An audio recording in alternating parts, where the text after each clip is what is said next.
El aire en el Centro de Vuelo Espacial Goddard siempre ha tenido un olor metálico, a ozono y a polvo estancado.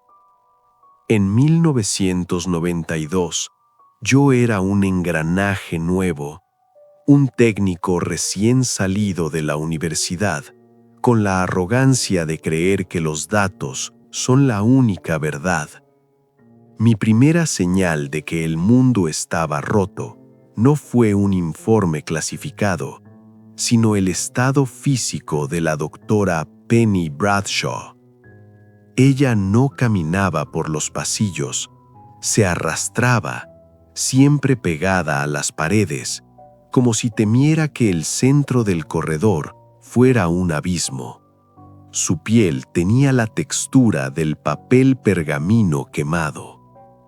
Un martes, mientras yo procesaba metadatos de telemetría degradada de las misiones Surveyor, encontré una cinta mal etiquetada en el sector de almacenamiento frío.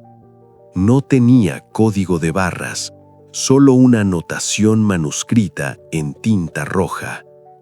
Aldo 11. No procesar, solo limpieza criogénica. No deberías estar tocando eso, Daniel.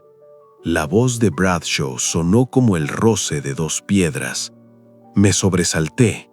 Ella estaba detrás de mí. Sus ojos eran dos puntos de luz febril en un rostro devastado por la fatiga crónica. El Apolo 11 fue la máscara, susurró ella, acercándose tanto que pude oler su aliento de café rancio y miedo.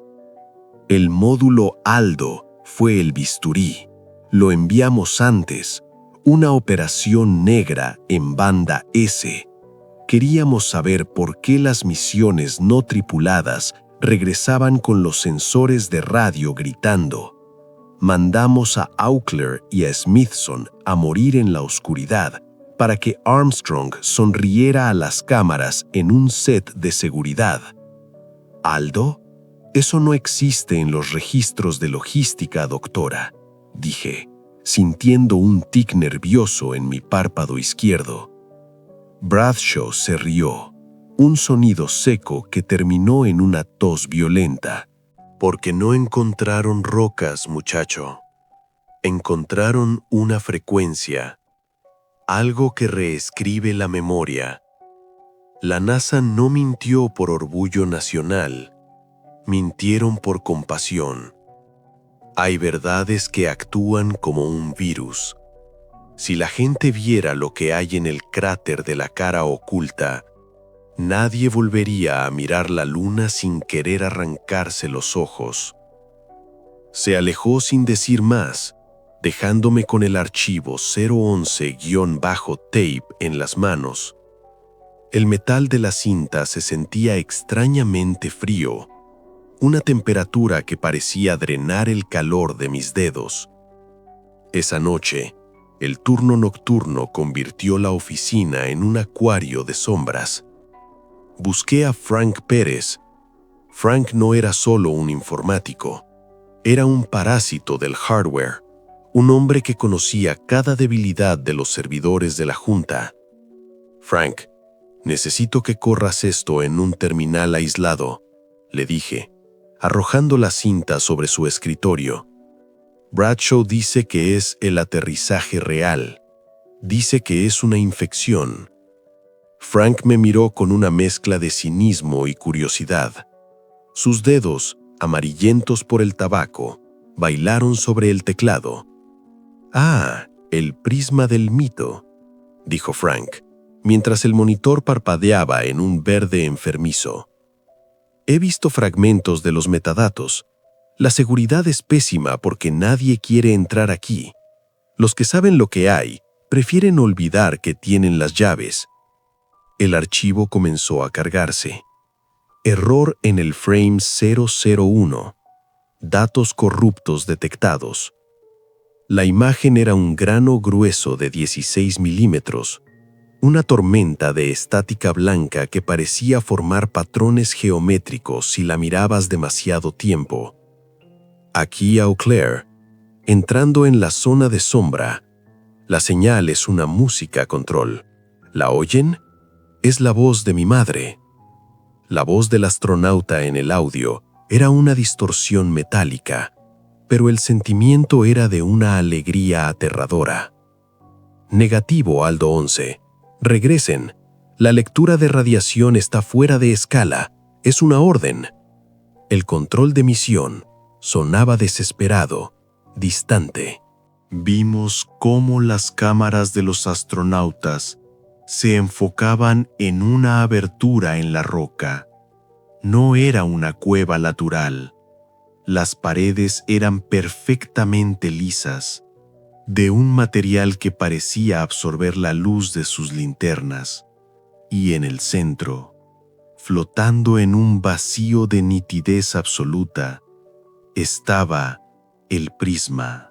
No era un objeto físico, era una fractura en la realidad. Emitía una luz palpitante que no iluminaba la habitación, sino que parecía proyectar imágenes directamente en el nervio óptico del espectador.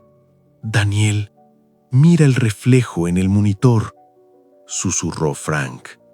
Su voz era un hilo de pánico. Aparté la vista de la cinta y miré el cristal del terminal. Detrás de mi hombro, en el reflejo de la oficina vacía, había un hombre alto. Tenía el rostro hundido, las cuencas vacías, y vestía el traje oscuro con el que enterramos a mi padre en 1985.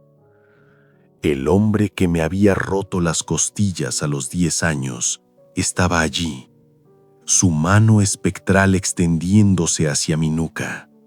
«No es una alucinación, Frank», dije, sintiendo un frío absoluto. «El prisma no muestra el pasado. Usa tus pecados como combustible». En la pantalla, la cinta alcanzó su punto de ruptura. Smithson, el segundo astronauta, se había quitado el casco. No gritaba. Estaba arrodillado frente al prisma, su rostro deshaciéndose en una expresión de éxtasis mientras sus pulmones colapsaban. Eau Claire intentaba detenerlo, pero Smithson comenzó a golpearlo con una fuerza inhumana, estrellando el casco de su compañero contra las paredes de cristal hasta que el visor se rompió y la oscuridad de la luna entró a reclamarlos. «Frank, apágalo, apágalo ahora», grité, pero Frank estaba catatónico. Sus ojos estaban fijos en el monitor, donde él no veía astronautas, sino el accidente de coche que mató a su esposa. De repente, sentí un dolor agudo, punzante, en la base de mi cráneo, una presión física. Unas uñas en descomposición se enterraron en mi carne. «Daniel», siseó una voz que conocía demasiado bien desde mis pesadillas. «Estoy tan decepcionado de ti». Me giré. No había nadie. Pero cuando me toqué el cuello, mis dedos regresaron empapados de sangre tibia. 4 surcos profundos habían sido tallados en mi piel. El prisma había salido de la pantalla. La luna estaba en la habitación. La oficina del Goddard se transformó en una jaula de geometría imposible. Las luces fluorescentes parpadeaban con una frecuencia que no era eléctrica. Era un pulso biológico, un latido que emanaba del monitor de Frank. El aire se volvió denso, con el olor metálico de la sangre de mi nuca, mezclado con el ozono de los servidores sobrecalentados. «Frank, mírame, no es ella», grité, golpeando el escritorio para sacarlo de su trance. Frank no me escuchaba. Sus ojos, inyectados en sangre, seguían fijos en la estática de la pantalla, donde el prisma continuaba proyectando su verdad. Daniel, ella me está diciendo que el frío no fue lo peor, susurró Frank con una voz quebrada por una culpa de décadas. Dice que el camión no la mató. Dice que fui yo, al soltar su mano en la oscuridad del asfalto. La sombra de mi padre, esa entidad desproporcionada, cuyas uñas habían dejado surcos reales en mi cuello, se fundió con la oscuridad de los cubículos. Escuché el crujido de la madera y el metal. Los archivistas y escritorios se retorcían bajo el peso de algo que no debería existir en este plano físico. El prisma no solo usaba nuestros recuerdos, estaba deformando el entorno para que coincidiera con nuestro dolor interno. En la cinta, el metraje de 1969 llegaba a su fin técnico, pero la transmisión no se cortaba. Vimos el módulo Aldo 11, una cáscara de metal abandonada en la superficie lunar, rodeada de los cuerpos de Aclair y Smithson. Pero lo que vi después no estaba en ningún informe. La cámara, tirada en el polvo, captó cómo la luz del prisma comenzaba a tejer algo sobre los cadáveres. La NASA no abortó la misión por la muerte de los astronautas. La abortaron porque el prisma estaba aprendiendo a ser humano a través de ellos. Daniel, tenemos que borrar el archivo. Frank, si esto sale de la red local, si llega a los satélites de transmisión pública. La idea me produjo una náusea física. Frank finalmente parpadeó. El miedo superó a la melancolía. Sus dedos temblorosos buscaron el comando de borrado de emergencia, el protocolo Scorched Earth que la Junta había diseñado precisamente para momentos como este. No puedo. El sistema está bloqueado por una entrada externa, jadeó Frank. Daniel, la señal no viene del disco duro. Está entrando desde arriba. Miré por la ventana. La luna llena colgaba sobre Maryland, blanca y gélida. Por un segundo, juré ver un pulso de luz rítmica en su cara oculta, la señal de radio que volvió locos a los científicos en los 60 nunca se apagó. Simplemente estábamos esperando a que alguien abriera la puerta digital. Corrimos. Abandonamos la oficina mientras el terminal de Frank estallaba en una lluvia de chispas verdes. Navegamos por el laberinto de pasillos oscuros del Goddard, perseguidos por el eco de pasos que no eran rítmicos y el susurro de voces que conocíamos pero que estaban muertas. Al llegar a la salida de emergencia, nos detuvimos bajo la luz fría de las farolas del estacionamiento. El silencio era absoluto, una calma opresiva que se sentía como una mano apretando mi garganta. «Ella se ha ido», dijo Frank, limpiándose las lágrimas con una mano que aún temblaba. «Pero no es un alivio, Daniel. Siento que me falta una parte del alma, como si el prisma se hubiera llevado el recuerdo real de Emilia y me hubiera dejado solo la versión que me odia».